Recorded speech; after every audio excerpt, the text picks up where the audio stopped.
दीप्ति का जन्म उसके माता पिता की शादी के 10 साल बाद हुआ था। उसके माँ बाप ने उसे बड़ी दुआओं से हासिल किया था।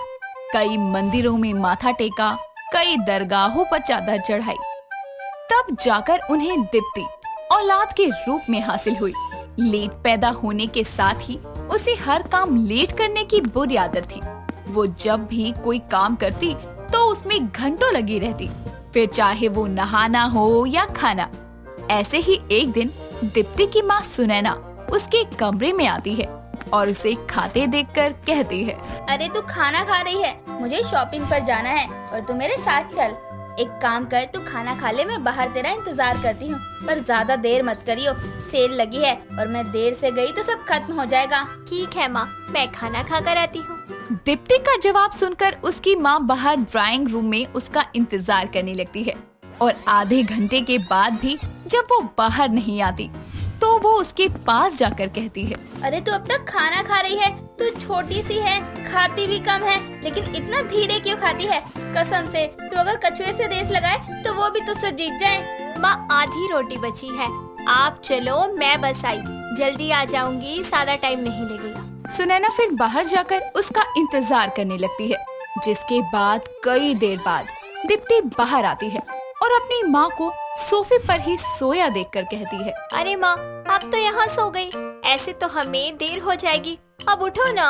आ गई तो एक काम कर, 2 रोटी और खा ले, कल ही चलेंगे। वैसे भी अब मेरा शॉपिंग पर जाने का मूड नहीं है, तू हर काम लेट करती है और तू हुई भी लेट है। और देख, आज तूने मुझे भी लेट कर दिया, तो अब सेल खत्म हो गई होगी। वहाँ क्या झाड़ू लगाने जाऊँ मैं? अब मेरा मुंह मत देख और जाकर बर्तन मान जाकर। सुनैना की बात सुनकर दीप्ति उदास होकर रसोई में जाती है और धीरे धीरे बर्तन घिस घिस कर साफ करने लगती है।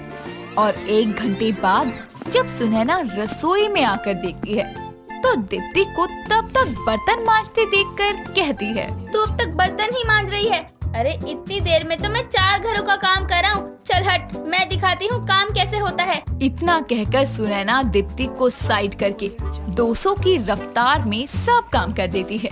और उसकी इस रफ्तार से काम करने की आदत को देखकर दीप्ति कहती है, अरे वाह माँ, आपने तो कमाल कर दिया, इतनी जल्दी इतना सारा काम कर दिया। अब ना सारा काम तुम ही किया करो। अरे वाह वाह, एक काम तुझसे ठीक से नहीं होता, हर काम लेट करती है, लेकिन जुबान तेरी बराबर चलती है। इतना कहकर सुनैना दीप्ति को मारने लगती है, लेकिन वो वहाँ से भाग जाती है। वक्त बीतता है और सुबह होती है। सुनैना हर रोज की तरह लेट उठकर, लेट नहाकर, लेट तैयार होकर अपने बॉयफ्रेंड दीपक से लेट मिलने पहुँचती है। और उसे एक बार फिर से लेट आता देखकर दीपक कहता है, यार तुम फिर लेट हो, कभी तो टाइम से आकर मुझे हैरान परेशान कर दो। मैं यहाँ 2 घंटे से तुम्हारा इंतजार कर रहा हूँ और तुम अब आ रही हो। अच्छा बाबा, सॉरी ना, अब से टाइम से आऊंगी। अब कुछ खिला तो दो, बड़ी भूख लगी है यार। इतना कहकर दीपक और दीप्ति एक कैफे में जाते हैं और दीप्ति को धीरे धीरे खाते देखकर दीपक को गुस्सा आता है और वो उससे कहता है, मैं 1 महीने के लिए ट्रेनिंग पर शिमला जा रहा हूँ, तब तक तुम अपनी आदत सुधार लो। देखो दीप्ति, तुमने हमारी शादी वाले दिन भी सब काम इतना लेट किया तो मैं तुम्हारी जगह तुम्हारी किसी सहेली से शादी कर लूंगा। अरे चबा चबा कर खाना अच्छी बात है, इसीलिए तो एक निवाले को 62 बार चबा कर खाती हूँ। देखो, 1 2 3। अरे बस बस, तुमसे तो बहस ही बेकार है। दीपक को गुस्सा आता है, लेकिन वो कुछ नहीं कहता। जिसके बाद दीप्ति उससे मिलकर अपने घर आ जाती है और दीप्ति को देखकर उसका भाई सागर कहता है, दीप्ति तू अब आ रही है? अरे भैया, आप तो बॉर्डर पर गए थे, फिर कैसे आ गए? अरे लड़ाई टल गई तो मेरे कैप्टन ने मुझे 1 महीने की छुट्टी दी है। अब आर्मी की नौकरी ऐसी ही है, देश के लिए ये सब तो करना पड़ता है। मेरी बात छोड़, लेट लतीफ, ये बता कि तेरा ऑफिस तो 6 बजे खत्म होता है, फिर तू आज 9 बजे क्यों आ रही है? अरे भैया, ऑफिस लेट गई थी तो लेट निकली, लेट निकली तो बस लेट मिली, बस लेट मिली तो लेट उतरी, और लेट होते होते मैं ऐसे लेट हो गई। बस बस, लेट मत, I mean बहाने मत बना और फ्रेश होकर आजा, साथ खाना खाते हैं। दीप्ति अपने कमरे में फ्रेश होने चली जाती है, जिसके बाद वो और उसका भाई और उसकी माँ साथ बैठकर खाना खाते हैं। और धीरे धीरे उसे खाते देखकर सागर कहता है, कौन कह सकता है तू एक आर्मी वाले की बहन है? तुझे तो कोई सलीका ही नहीं है जल्दी काम करने का। लेकिन अब मैं आ गया हूँ ना, तो तुझे बदल कर रख दूंगा, ताकि तेरे ससुराल वाले तेरी वजह से मेरी माँ को ताने ना दें। इतना कहकर सागर अपने कमरे में सोने चला जाता है और दीप्ति के चेहरे के रंग उड़ जाते हैं। लेकिन सुनैना ये सब होते देखकर बहुत खुश थी, जिसके बाद वो भी सोने चली जाती है। दीप्ति वही खाना खाती रहती है। अगले दिन सागर उसके कमरे का दरवाजा 5 बजे सुबह बजाता है दीप्ति, जल्दी दरवाजा खोलो, कुछ बात करनी है। और जिसे सुनकर दीप्ति कहती है, ओ नो, कोरोना फिर से आ गया क्या भैया? इतना भड़क रहे हो, रुको खोलती हूँ दरवाजा। दीप्ति दरवाजा खोलती है और सागर को जॉगिंग सूट में देखकर समझ जाती है कि उसका भाई सीरियस है और उसे जॉगिंग पर जाना ही होगा। फिर दोनों जॉगिंग पर निकल जाते हैं और दीप्ति से सागर रास्ते में कहता है, देखो दीप्ति, तुम हर काम देरी से इसलिए करती हो क्योंकि तुम सुस्त हो, लेकिन तुम्हारा ये आर्मी वाला भाई तुमको चुस्त बनाकर ही दम लेगा। दीप्ति बस उसकी बात सुनकर झूठी हंसी मुस्कुरा देती है, जिसके बाद घर आने पर सागर सुनैना को देखकर कहता है, माँ, आप आज का नाश्ता रहने दो, दीप्ति अब से हर काम करेगी। अरे बेटा, अगर ये नाश्ता बनाएगी तो नाश्ता रात के डिनर में मिलेगा। कोई बात नहीं माँ, मैं इंतजार करूँगा। पर भैया मुझे ऑफिस जाना है, मैं लेट हो जाऊंगी। सागर दीप्ति की एक नहीं सुनता और दीप्ति को नाश्ता बनाने रसोई में जाना पड़ता है और उसे देर ना हो जाए, इस डर से वो जल्दी जल्दी नाश्ता बना सबको परोसती है, जिसे देखकर सुनैना हैरान होती है लेकिन कुछ नहीं कहती। जिसके बाद सागर नाश्ता करके दीप्ति से कहता है, दीप्ति, शाम को घर समय से आना, रात का खाना बनाना है। दीप्ति हामी में सर हिलाकर ऑफिस निकल जाती है और वो शाम का खाना बनाने की चिंता में जल्दी जल्दी ऑफिस का सारा काम करती है और धीरे धीरे उसे सब काम लेट करने की जगह जल्दी जल्दी करने की आदत लग जाती है। वो घर का राशन खुद लाती, साफ सफाई करती, जॉगिंग पर जाती और ऑफिस का काम देखती, जिसके बाद घर आकर खाना बनाती। दिन बीतते हैं और दीपक अपनी शिमला की ऑफिस ट्रेनिंग से वापस आता है और दीप्ति को सब काम जल्दी जल्दी करते देखकर कहता है, ये क्या दीप्ति, तुम तो सब काम लेट करने वाली थी, अब जल्दी कैसे करने लगी?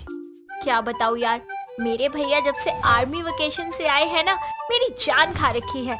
बस उसी वजह से काम जल्दी जल्दी करने लगी। दीप्ति को ये बात दीपक को बताने के बाद एहसास होता है कि उसमें कितना सुधार आया है।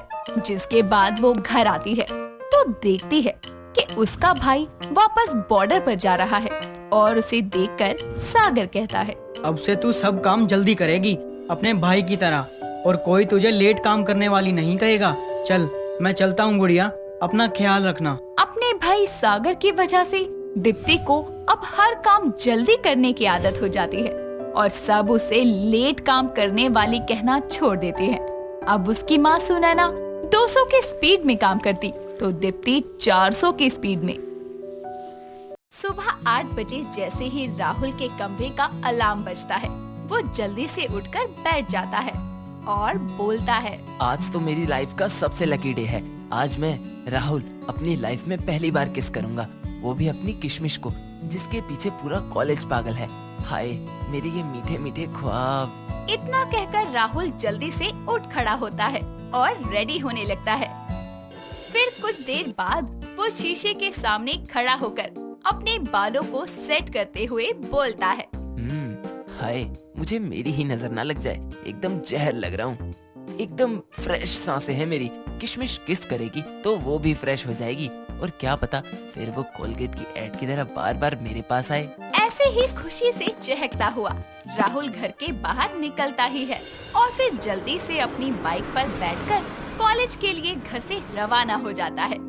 जैसे ही वो कॉलेज पहुंचता है, तभी उसे हाथों में बुक्स लिए पिंक कलर का शॉर्ट ड्रेस पहने किशमिश नजर आती है। किशमिश उसे देखकर हाय करती है और बोलती है, क्या बात है राहुल, बहुत ही हैंडसम लग रहे हो आज। फर्स्ट किस की एक्साइटमेंट में फूले नहीं समा रहे।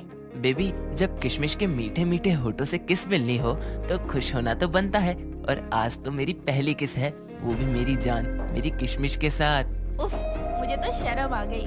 हाय, मैं तो पहले ही पागल हूँ तुम्हारे लिए। ऐसे अदाएं दिखाकर और पागल मत करो। चलो जल्दी से म्यूजिक रूम में, वहाँ अभी कोई नहीं होगा। चलो चलो। राहुल किशमिश का हाथ पकड़कर उसे म्यूजिक रूम में ले जाता है और फिर उसे जोर से गले लगा लेता है। पर जैसे ही दोनों किस करने लगते हैं, तभी उन्हें किसी के आने की आहट सुनाई देती है और वो जल्दी से बाहर आ जाते हैं। और राहुल बोलता है, यार क्या है, कोई भी कभी भी कहीं भी आ जाता है। दिख नहीं रहा क्या इनको कि दो प्रेमी प्रेम करने में बिजी हैं? अरे कोई बात नहीं राहुल, अभी तो पूरा दिन पड़ा है, हम थोड़ी देर में किस कर लेंगे। चलो अभी हम क्लास लेने चलते हैं, लेट हो रहे हैं। राहुल किशमिश की बात सुनकर क्लास में चला जाता है। सुबह से शाम हो जाती है। राहुल जब भी किशमिश को किस करने लगता, तभी कोई न कोई आकर उनकी किस में विघ्न डाल देता। इन सब से परेशान होकर राहुल बोलता है, हद है यार, washroom, classroom, music room, parking, हर जगह मैंने अपनी किशमिश को किस करना चाहा, पर मजाल है जो हमारी किस सफल हो जाए। किसी न किसी को तो आना ही आना है। तभी वहाँ किशमिश आती है और बोलती है, Rahul, I have a good news for you. Baby बोलो। वो मैं कह रही थी कि जो काम आज पूरा नहीं हुआ उसे हम कल पूरा करें। अगर तुम कहो तो मेरे घर पे। क्या सच में बेबी?